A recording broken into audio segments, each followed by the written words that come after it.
Hi everyone, నేను ఈరోజు టెంపుల్కి వచ్చాను. ట్యూస్డే. ఇక్కడ రాగి చెట్టు కనిపిస్తుందా వెనకాల? ఎంత పెద్దగా ఉందో, చాలా అంటే చాలా పెద్దగా ఉంది రాగి చెట్టు. ఇక్కడ మనకి పూజ చేసుకోవడానికి శివలింగం చూసారా, రాగి చెట్టు ఎంత పెద్దగా ఉందో. సో ఇక్కడ మనకి శివలింగాలు ఉన్నాయి.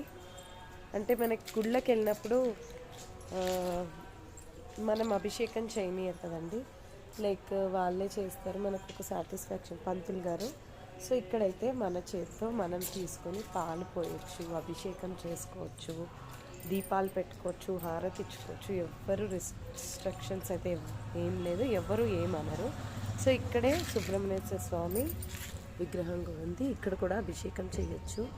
సో నేనైతే ఎవ్రీ ట్యూస్డే ఇక్కడికి వచ్చి అభిషేకం చేస్తాను. సో ఇప్పుడు అభిషేకం చేసి మీకు నేను ఆ వీడియో కూడా పోస్ట్ చేస్తాను. సో ఇది అనమాట గుడి బయట అవుట్ సైడ్.